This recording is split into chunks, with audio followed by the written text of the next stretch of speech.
Today's review is a bit of a journey down memory lane for me because it goes way back to April 11th 2010 when I was an undergraduate student in Malaysia studying at the Monash campus there, and I wanted to buy my first digital camera.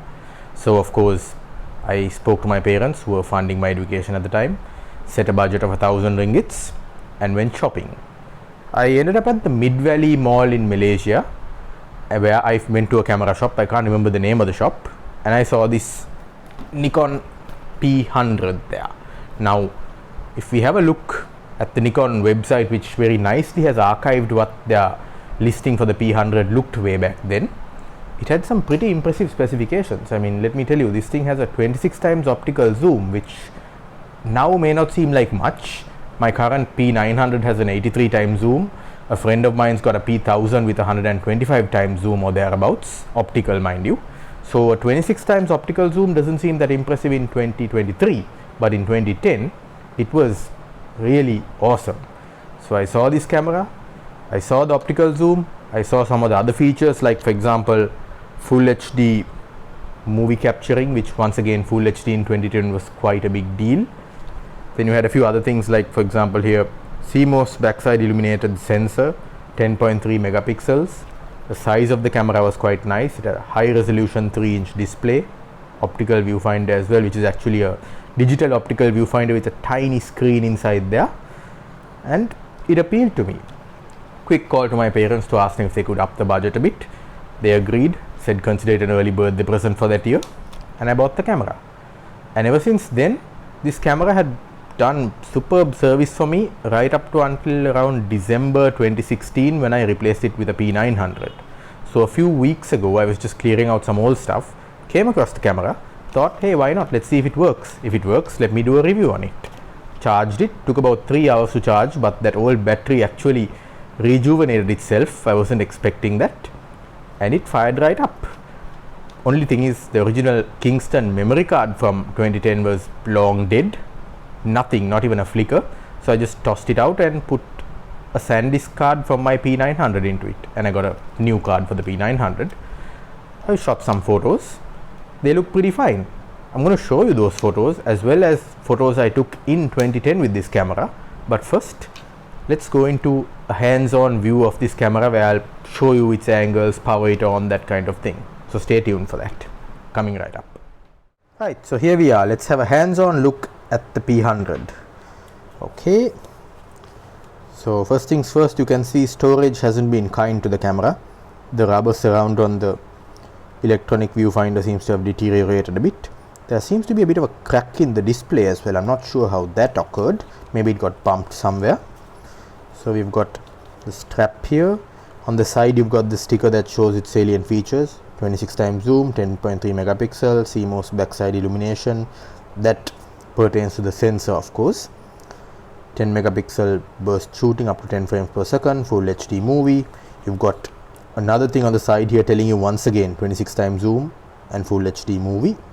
You've got your HDMI and USB connectors there. Now the USB connector is a bit of a proprietary one, so you need to use the cable from Nikon, which I've carefully kept all these years, and it's still in good condition, thankfully. To pop the flash up, you just press that little button there and pops up. You can remove the lens cap. You have to remove the lens cap to power it on. Let's see if it will power on. Oh yes, it has power in it. I charged it about 3-4 weeks ago. That shadow you can see is the lens cap hanging. Let me just get that out of the way like that. I'll hold it like this, and let me just put my hand under it. Yeah, you can see that the display is a bit short, but that didn't affect the pictures it takes, as you will see shortly when I show you pictures from 2010 as well as pictures from 2023. You can see you've got some nice controls there. I particularly enjoyed using this control for the video capture because you press the red button to start a recording, and you can flick this to select high definition or high speed capture. You can see it's set at the moment to QVGA 240 fps, which is really nice for slow motion capture, of course at the expense of resolution. Flick it back, it's 1080p. If I go into the menu system, it's fairly standard for a Nikon. If you go into the video shooting options or movie, you can see HS movie options. So you can select you want 120 fps, you want 60 fps. let's see what 120 fps offers us. Okay, so flick that. So if you select 120 fps, you get VGA quality. Now there isn't really a memory card in there because I haven't put one right now, but that's where it would go along with the original battery. Let me just show you that battery. Let me turn the camera off in the meantime. Okay, so it is what is it? Okay, it says original battery EL5 3.7 volts 1100 milliampere. You can't see that on camera because, well, it's in the plastic, and you can see I've written on it original battery because I actually did have a second battery for this at one point, and well, that second battery was a piece of crap. It actually went bust while the original battery is still in good working order. So yeah, lesson learned there. Always buy genuine branded batteries and stuff rather than unbranded stuff which may be cheaper but won't work. Other controls to note are, yes, you have the mode selector there. I tend to keep it in P most of the time. You have a little control dial there, you have all your buttons there, and that's about it really. This camera is really compact. I mean, let me just keep it in my palm and show you the size of it. Yep, so that's all there is to it really. Next up will be photos, a montage of photos taken with the camera. Right, so let me take you through some of the photos that I've shot with this thing, starting with the first day that I bought this camera. So this photo of a fountain was taken at my apartment in Malaysia where I was staying. As soon as I returned, I took the camera out and took some photos with it. This was one of the first I took. You can see the blur effect on the water. Taken in full auto mode, of course. I hadn't got to grips with all the functions of this thing just yet. Next photo I decided to share with you is this one of a tropical storm brewing, which was pretty common in Malaysia. And the final photo from that day, the 11th of April, is the sunset. So let's move on. Let's have a look at some photos of the beach. These photos were shot when I came to Sri Lanka for the short mid-year vacation on my birthday, the 6th of July. And you can see the camera has taken a very nice photo of the beach. The beach in Trincomalee, which is where this was taken, is quite picturesque. You have lovely blue seas and nice clean sand. So the camera has done exceptionally well, I must say, once again in the auto mode for something from 2010. Moving on, let's have a look at some photos from a car show, because as an automotive journalist, a petrol head and a car nut, so to speak, I had to go to a car show. Took over 250 photos of this particular show, which took place in November 2010. Here are 3 that I've selected because I don't want to put the whole lot in this video and make it 2 hours long, so to speak.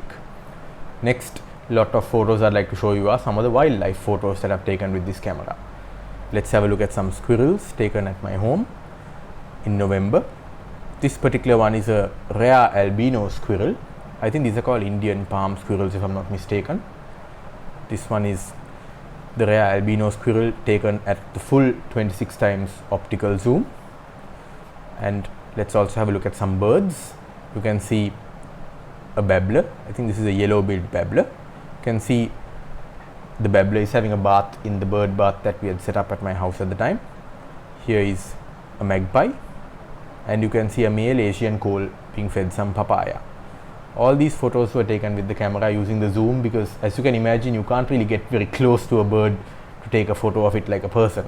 So having a zoom like the one on this 26 times helps a lot, and the 83 times zoom on my P900 really helps a lot.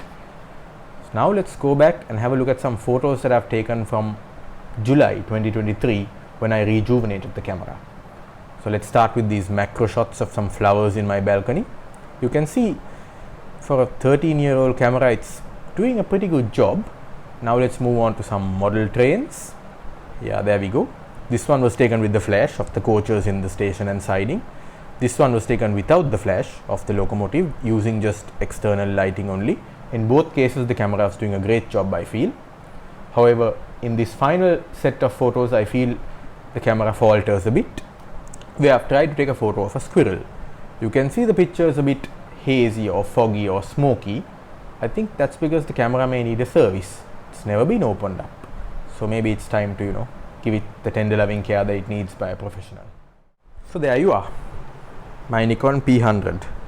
Immense sentimental value with this camera because, like I said, the first digital camera that I owned.